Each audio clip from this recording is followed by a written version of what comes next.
Hello students, আশা রাখি তোমরা প্রত্যেকে খুব ভালো আছো।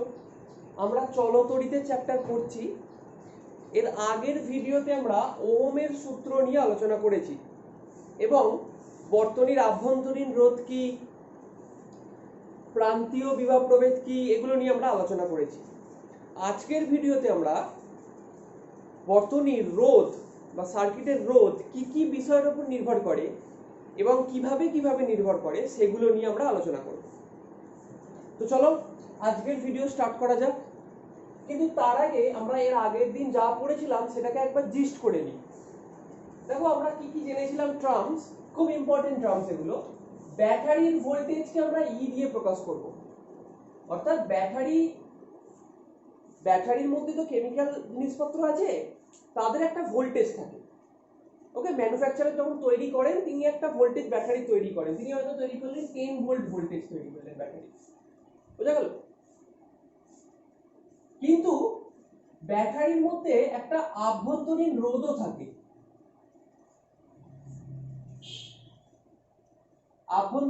থাকে। তাকে আমরা আর বলি। ফলে দেখা যায় এই আভ্যন্তরীণ রোধ কি করে, ব্যাটারির 10 ভোল্ট ভোল্টেজের থেকে কিছুটা ভোল্টেজকে সে নষ্ট করে দেয়। কতটা নষ্ট করে? আইআর পরিমাণ, আই স্মল আর পরিমাণ ভোল্টেজ সে নষ্ট করে দেয়। একে আমরা বলেছিলাম নষ্ট ভোল্ট, তাই তো? ফলে এই ব্যাটারিটা যদি 10 ভোল্টের ব্যাটারি হয়, আমি সার্কিটে এখানে যদি একটা মাল্টিমিটার লাগাই বা এখানকার মধ্যেকার ভোল্টেজ মাপি, আমি দেখব 10 ভোল্ট আমি পেলাম না, আমি পেলাম হয়তো 8 ভোল্ট পেলাম। এখানে আমি 8 ভোল্ট ভোল্টেজ পেলাম, ভোল্টেজ ড্রপ পেলাম। বাকি 2 ভোল্ট কি হয়েছে? নষ্ট হয়ে গেছে। ওকে, তো এই যে 8 ভোল্ট ভোল্টেজ, একে আমরা বলি প্রান্তীয় ভোল্টেজ বা টার্মিনাল ভোল্টেজ। সার্কিটের অ্যাক্রসে যে ভোল্টেজ, এগুলো আমরা আগের দিন জেনেছিলাম। তো তাদের মধ্যে রিলেশন ব্যাটারির EMF is equal to I into সার্কিটের রেজিস্ট্যান্স প্লাস ব্যাটারির ইন্টারনাল রেজিস্ট্যান্স বা আভ্যন্তরীণ রোধ। টার্মিনাল ভোল্টেজ মানে এই দুটো প্রান্তের মধ্যেকার ভোল্টেজ, আই ইনটু সার্কিটের ভোল্টেজ। ওকে, আর ই মাইনাস আইআর, এটা কি আমরা কি বলি? টার্মিনাল ভোল্টেজের আরেকটা টার্ম এটা। এই আইআরটাকে আমরা বলি নষ্ট ভোল্টেজ। তো এই যে তিনটে ম্যাথমেটিক্যাল এক্সপ্রেশন আমি লিখলাম, এই তিনটেকে তোমরা আরেকবার খুব ভালো করে নোট করে নেবে, এটা আমাদের অঙ্ক করতে খুব কাজে লাগবে। ওকে, এবার আমরা রোধ কি কি বিষয়ের উপর নির্ভর করে সেগুলো আমরা জানার চেষ্টা করব।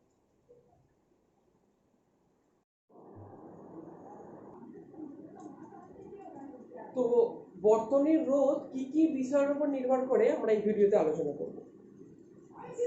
ফার্স্ট ফ্যাক্টর হচ্ছে দৈর্ঘ্যের উপর। মনে রাখবে বর্তনীর দৈর্ঘ্যের সাথে সরল সম্পর্কে থাকে, অর্থাৎ দৈর্ঘ্য যত বেশি হবে, তারটা যত লম্বা হবে, তার রোধ তত বেশি হবে। খুব কমন সেন্স। দেখো, রোধ মানে কি? কারেন্টকে যে বাধা দেবার ক্ষমতা, যত বেশি দাঁড়াবে তত বেশি বাধা দেবে। যখন এখানে কন্ডিশন অ্যাপ্লাইড, ক্ষেত্রফল, উষ্ণতা ও অন্যান্য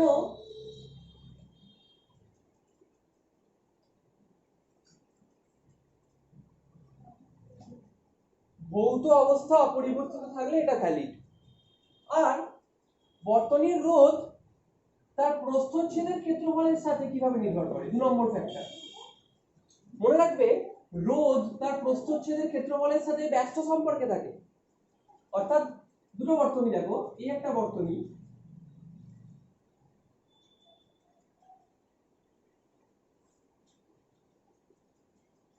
আর একই দৈর্ঘ্যের বর্তনী, কিন্তু এর ক্ষেত্রফলটা দেখো বেশি, প্রস্থচ্ছেদের ক্ষেত্রফলটা বেশি, তাহলে এর মধ্যে দিয়ে বেশি কারেন্ট ফ্লো হবে, তাই না? এর থেকে, তার মানে এর রোধ কম, তাই তো? তাহলে টাইপ করেছি আমরা, বর্তনীর রোধ তার প্রস্থচ্ছেদের ক্ষেত্রফলের সাথে ব্যস্ত সম্পর্কে থাকে। এবার এই দুটো ইকুয়েশনকে r is proportional to l, আচ্ছা এটাও কি? যখন দৈর্ঘ্য আর অন্যান্য ভৌত অবস্থা পরিবর্তিত থাকে, এখানে কন্ডিশন অ্যাপ্লাই। এবার এই দুটো ইকুয়েশন থেকে আমরা যৌগিক ভেদের উপপাদ্য লিখতে পারি।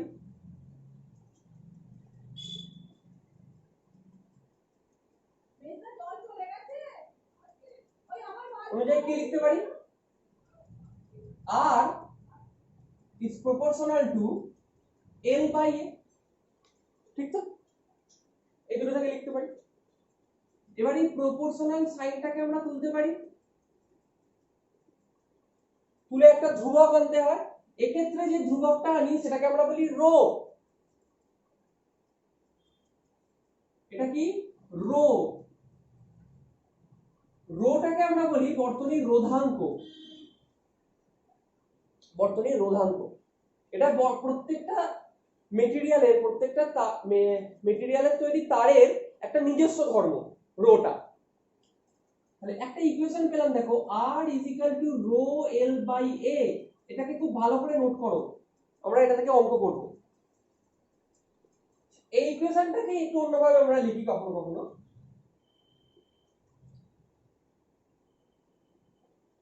rho L by A। A মানে কি? তারের প্রস্থচ্ছেদের ক্ষেত্রফল, মানে এই অংশটার ক্ষেত্রফল, এই অংশটার ক্ষেত্রফল। ভালো করে দেখো, এটা একটা সার্কুলার অংশ, বৃত্তাকার অংশ, যার ব্যাসার্ধ যদি r হয় তাহলে এই অংশের ক্ষেত্রফল কত? পাই r স্কয়ার, তাই তো? এটা একটা সার্কুলার অংশ যার ব্যাসার্ধ r হলে ক্ষেত্রফল হচ্ছে পাই r স্কয়ার। তাহলে এর জায়গায় কখনো কখনো আমরা এরকমও লিখি পাই r স্কয়ার। অঙ্ক করতে গিয়ে আমরা এগুলো কাজে লাগাই। তো এই দুটো ফর্মুলাকে খুব ভালো করে নোট করো। রো সম্বন্ধে আরো কিছু ইনফরমেশন আমরা জানবো, তারপর এখান থেকে অঙ্ক করব। এবার রোধাঙ্কের সংজ্ঞা আমরা পড়বো, পরীক্ষার জন্য এটা ইম্পর্টেন্ট। দেখো আমরা কি পেয়েছিলাম? R is equal to rho L by A। তাহলে rho is equal to R A by L, তাই তো? এবার যদি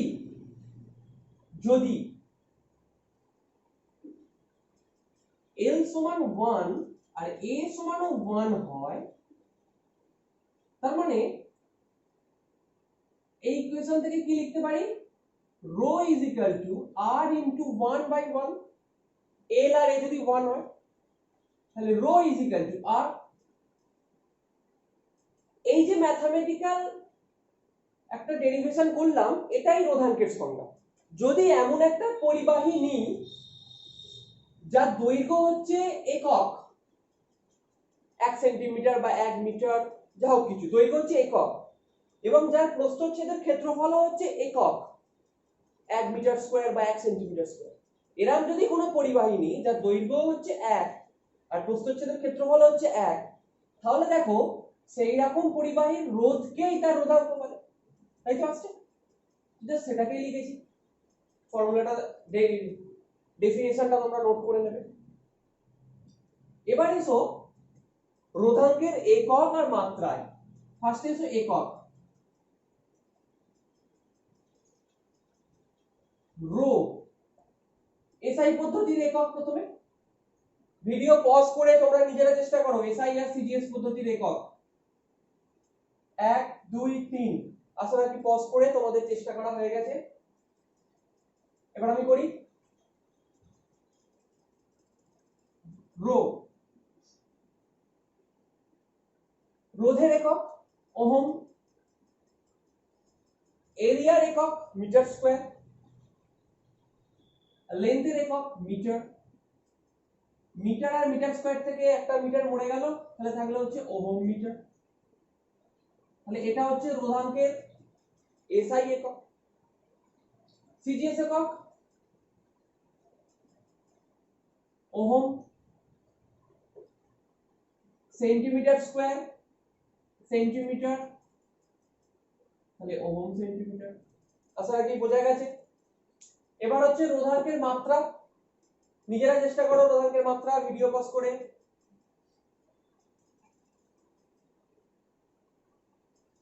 ওকে, আশা রাখি চেষ্টা করেছো তোমরা। এবার আমি করে দিই। দেখো রোধের মাত্রা, রোধের মাত্রা এর আগের ভিডিওতে আগের টপিকে আমরা পড়েছিলাম, তাই তো? সেই ডেরিভেশন আমি করিয়েছিলাম রোধের মাত্রা তোমাদের। যাদের মনে নেই তারা আগের ভিডিওটা অবশ্যই দেখবে।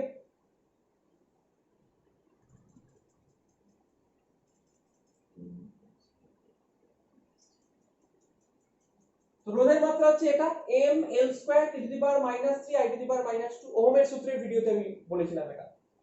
এরিয়ার মাত্রা l স্কয়ার,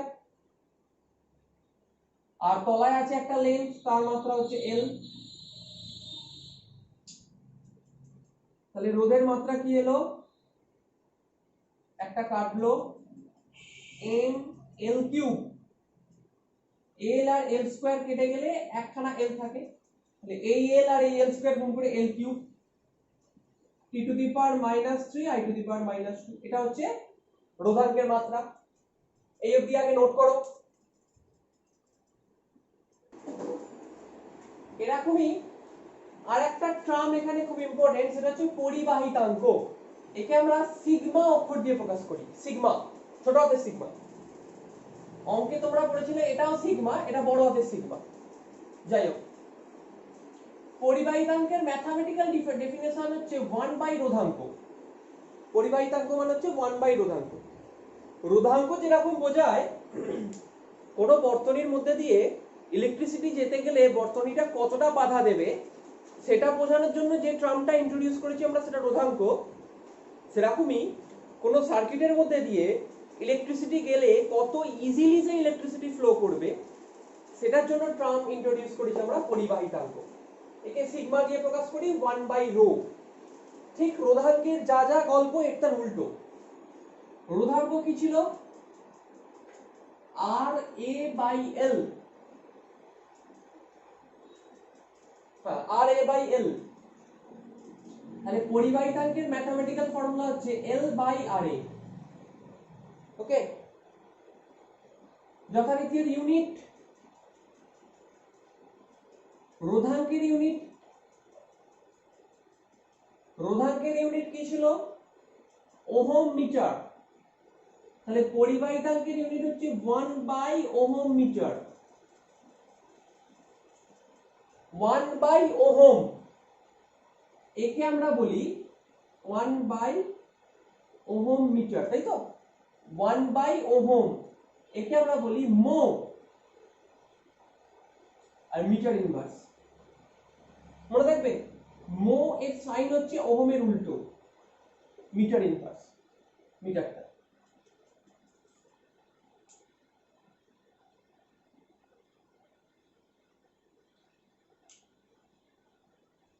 এর আরেকটা ইউনিট আছে, মোকে আরেকটা নামও বলা হয় সিমেন্স, এস মিটার ইনভার্স। তো এগুলোর মধ্যে কোনো একটা পরিবাহিতাঙ্কের ইউনিট, যে কোনো একটা লিখলেই তোমাদের চলবে। ভিডিও পজ করো, করে এই অবধিকে নোট করো। আমরা এবার রোধাঙ্কের ফর্মুলার উপর বেস করে কিছু অঙ্ক করব, নিউমেরিক্যালস করব।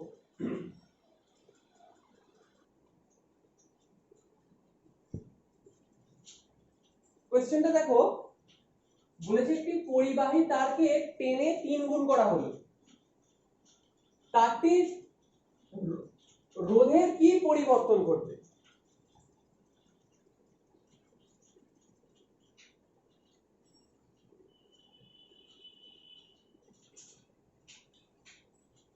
সেটা বোঝার চেষ্টা করুন।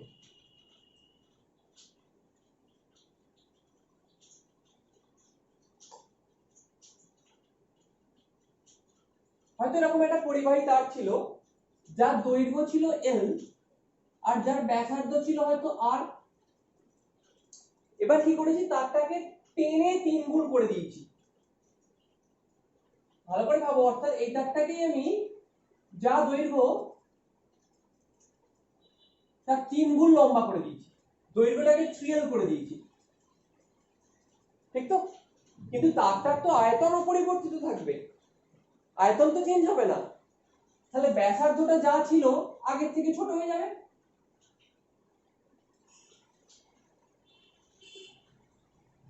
ব্যাসার্ধটা 1/3 হয়ে যাবে, r/3 হয়ে যাবে। বুঝা গেছে? কারণ ব্যাসার্ধ থেকেই তো দৈর্ঘ্যটা বেড়ে যাবে তাহলে। এখানে লিখতে হবে যেহেতু তারটির আয়তন অপরিবর্তিত থাকে, তাই ব্যাসার্ধ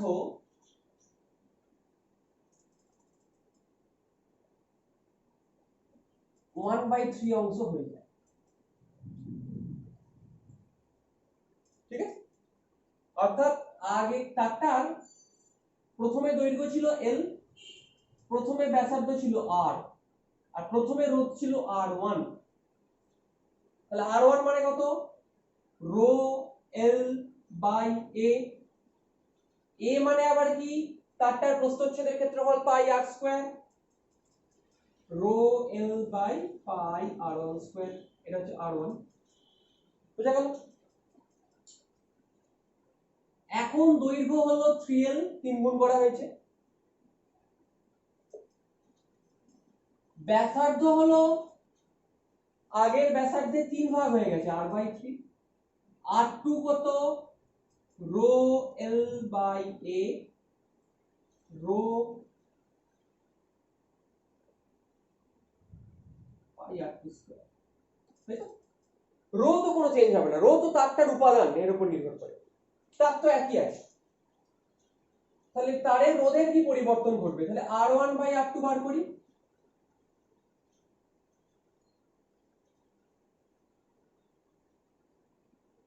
rho L1 by pi r1 square, rho L2 by pi r2 square. তাই তো? রো রো কেটে গেল, পাই পাই কেটে গেল, তাহলে থাকছে হচ্ছে L1 by L2 into r2 square by r1 square, r1 by r2।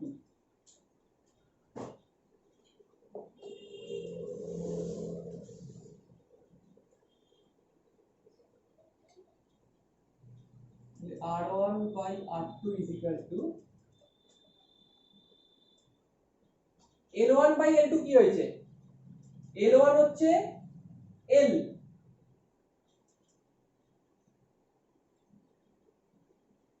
তাহলে L by 3L, L2 হচ্ছে 3L। R2 কত? R2 হচ্ছে R by 3, আর R1 হচ্ছে R, তাতে whole square.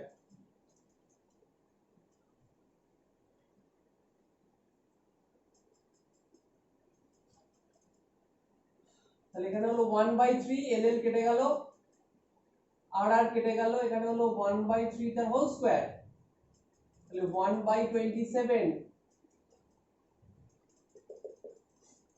R2 is equal to